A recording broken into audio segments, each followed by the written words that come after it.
Mario Kart World is the first new mainline Mario Kart game since Mario Kart Tour on mobile, and a game that massively overhauls the series, turning it from a simple karting racer to an open world survival of the fittest racing game.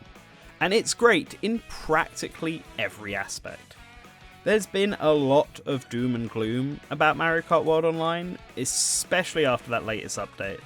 And to be honest, I just don't get it.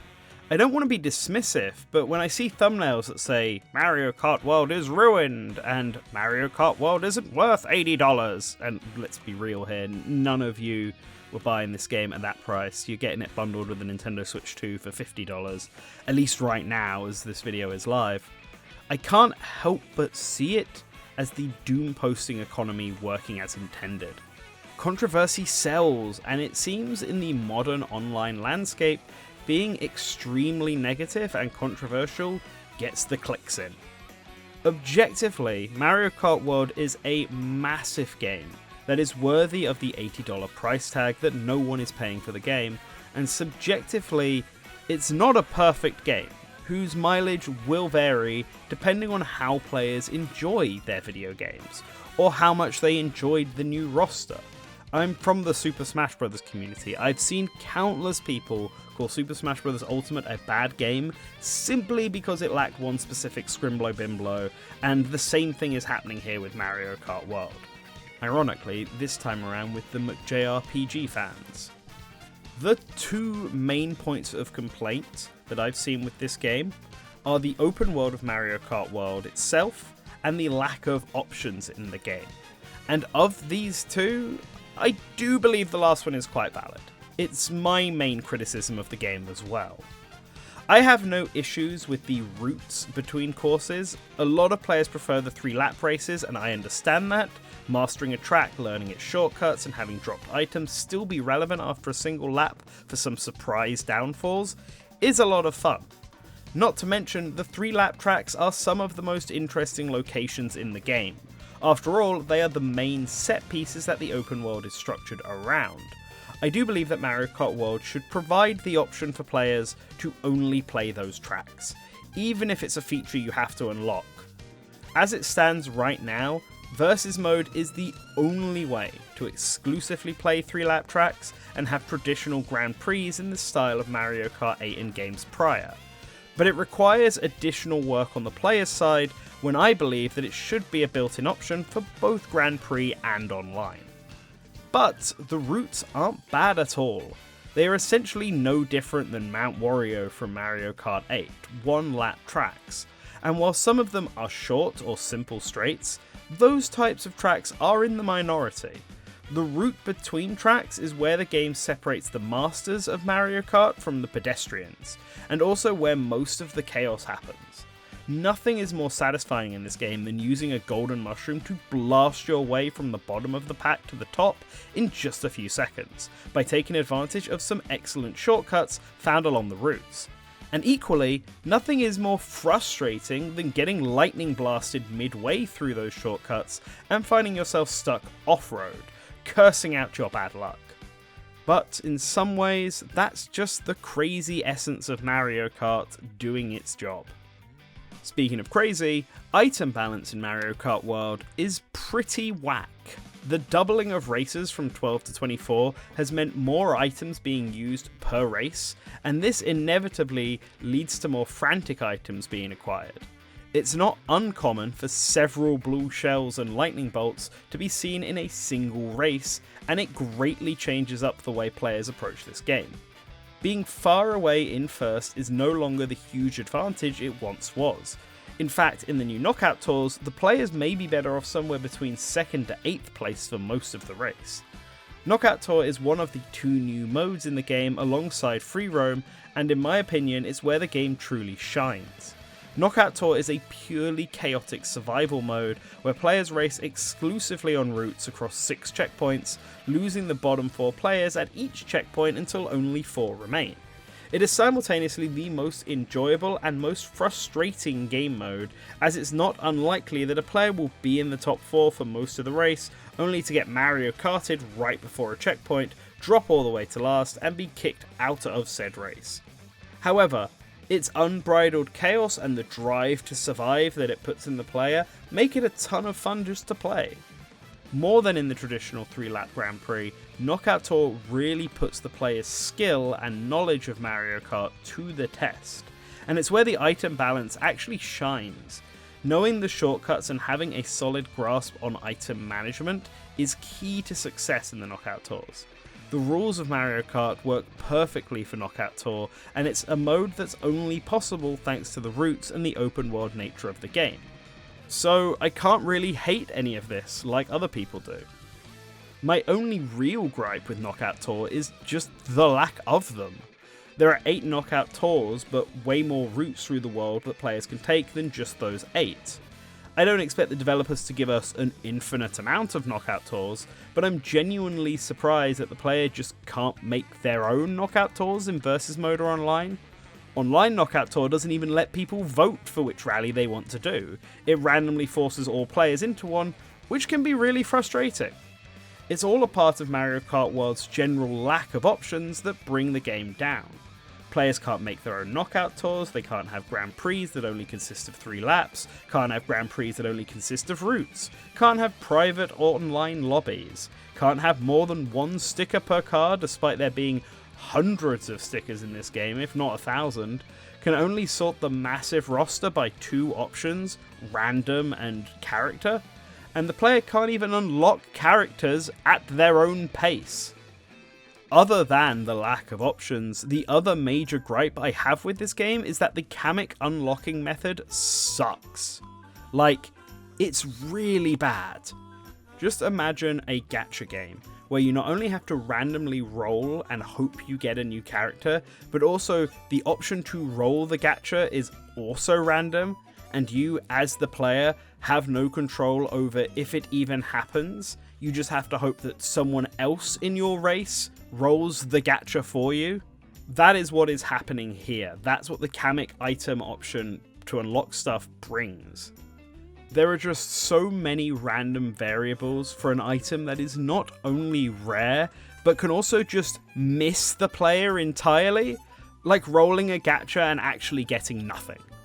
It's insanely frustrating, and the chances of some characters showing up, like Swoop, Peeper, Conkdor, and my mortal enemy, Fishbone, are incredibly minor that even after completing every Grand Prix and Knockout Tour in both 150cc and Mirror mode, sometimes playing them multiple times to get a gold trophy or just with friends, unlocking every single cart in the process, I still didn't have all the characters. I do not understand why they thought this was a good unlock method, especially given that character costumes are comparatively easy to get. A new set of items in this game are the food items. They all act as a mushroom, giving the players a speed boost, but an additional effect for some characters is that they change their outfits. Not every character has the same amount of costumes, but there is a decent amount in the game, and some of them look really good. Shout out to Princess Daisy, she easily has some of the best fits in this game. Slay Queen. While you can unlock these costumes in the main multiplayer modes, the easiest way of getting these outfits is through the free roam, the open world mode that is the other big draw of the game.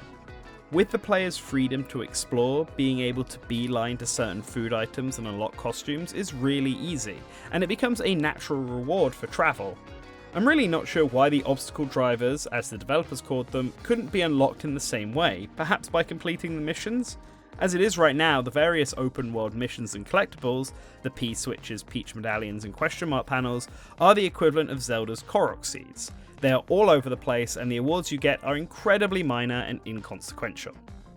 With that said, I'm glad they are here, as they still provide some fun challenges and rewards for players who just want to explore and live in the Mario Kart world, which itself has shown to be controversial.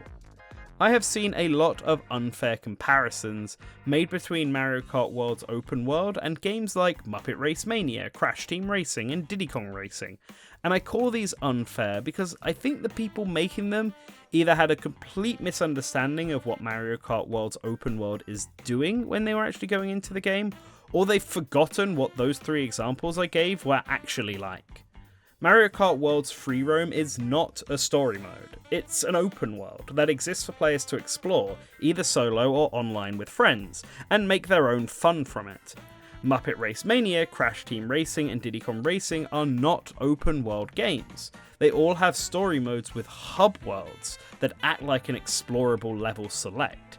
Yes, some of these hubs have secrets to find, but there are very few, especially compared to Mario Kart World's open world. One of these games is designed to be explored and lived in, and the other is just a product of a trend at that time of 3D gaming. Mario Kart World's open world isn't for everyone. Players who need to be guided need objectives on the minimap to advance to, and players who need the game to help them feel a sense of progression won't enjoy what Mario Kart World has to offer. But I think going into the game assuming the open world was some kind of adventure mode with boss battles and tons of themed races, and that last one does exist by the way, you just have to find them, was a mistake. Nintendo never advertised it to be like that either, it was just a preconceived misconception that has soured players' views on Mario Kart World. If that mindset can be abandoned and the open world taken for what it is, a vibe that gives the player freedom to discover and doesn't need to be 100% completed to enjoy, then I think players would have a much better time with the game. Man, it's been quite the extensive talk already, and this video hasn't even covered everything that Mario Kart World has to offer. Who says this game doesn't have $80 worth of content in it? The battle mode is back and way better than Mario Kart 8 had at base. It definitely doesn't have the same amount of modes as 8 Deluxe or Double Dash had, only having the standard balloon mode and coin collecting mode, but it's still fun. I've seen fans complain about the stages on offer for battle mode, and this is also something I don't really understand. The stages are fine. I've seen some go as far as say they are as bad as what Mario Kart 8 did with its battle maps, just reusing courses for the maps, and this is objectively not true. Every stage in Mario Kart World is somewhere in the overworld, even the tracks. Why would the battle courses be any different? And they are areas well thought out for battle mode. Big Donut and Chain Chomp Desert return from past games, but those are just circles, kind of dull in my opinion. The Dino Dino Jungle battle map is my personal favourite. It's just the right size and has different elevations the player can reach, plus plenty of areas to hide in and the occasional dinosaur hazard to act as a chaotic third element. DK Pass might be the worst stage of the bunch, but that's because it's massive and at an elevation the whole time. It's easy to just get lost on this stage. So yeah, I don't get the complaints about battle mode in this game, at least when it comes to the stages on offer. While I'm rating the battle mode maps, let's talk about the actual racing tracks themselves, because those are also mostly excellent. New tracks like Boo Cinema and DK Spaceport are a ton of fun, playing with their level theming to great effect, and some of the returning tracks have seen glorious updates. Peach Beach and Sky High Sunday have seen incredible improvements, and my personal favourite updated track is Dino Dino Jungle, which has been turned into a Jurassic Park style dinosaur laboratory run amok. But they all can't be winners, and some of the returning tracks are worse off this time around. Wario Shipyard, a track that was mostly underwater before, now has all of that level geometry lost as the ability to drive underwater has been removed. Instead, you drive on top of the water, which changes the dynamic of the level in my opinion, and makes it worse. It also lost all of its colour and Wario Land-esque elements, now looking like a generic haunted shipyard. And Choco Mountain might be the worst offender of the changes. It's not even a mountain anymore. It's a chocolate monster truck course filled with chocolate swamps. And after the glow up that Choco Mountain got in Tour, this feels like a major step back. While these are all tracks I like or dislike based on the changes made, what really elevates some of these tracks from okay to amazing is what you can do with the new gameplay mechanics found in Mario Kart World. The super jumps, wall running and grinding. Added to Mario Kart World is the ability to make a super jump, which is like drifting but in a straight line, ride along and jump between walls, and grind on rails. Mastering these mechanics is not only key to becoming a top Mario Kart World player, but also super important to truly appreciating what this game is trying to do with its track changes and route courses. So many shortcuts can be found using these mechanics, and it only takes a cursory glance at the time trial world records to see just how insane players are when they understand how these mechanics work in the tracks. Levels like Question Mark Block Ruins and Wario Stadium might be the best in the game, purely through how these new mechanics can be used to completely break them open. It's really fun to pull off a successful wall ride into wall jump into rail grind, all while tricking for extra boosts and aerial control. While Rainbow Road in Mario Kart World might be the best track in the game for its build-up music and visuals, I'm not even going to show footage of it, no one should have their first time on Rainbow Road spoilt for them. The real track highlights are the ones where the game's new mechanics get to really shine the brightest. Okay, now I might have actually exhausted all there is to say about Mario Kart World, but I hope it's clear that this game has a ton going for it. It is the biggest Mario Kart to date, at least in terms of base game content, and there is no way Nintendo isn't planning new costumes, characters, tracks, and music for the game. Oh god, I didn't even touch on the incredible soundtrack of Mario Kart World. You'll have been hearing it throughout this video. The soundtrack of this game might be one of the best OSTs out there.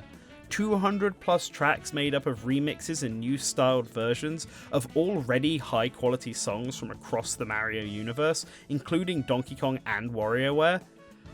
It's beautiful. It's beautiful. And I need an official OST release, or at least the OST added to Nintendo Music, immediately. But that's Mario Kart World. Is it the best Mario Kart game Nintendo's ever made? I think it comes down to personal preference.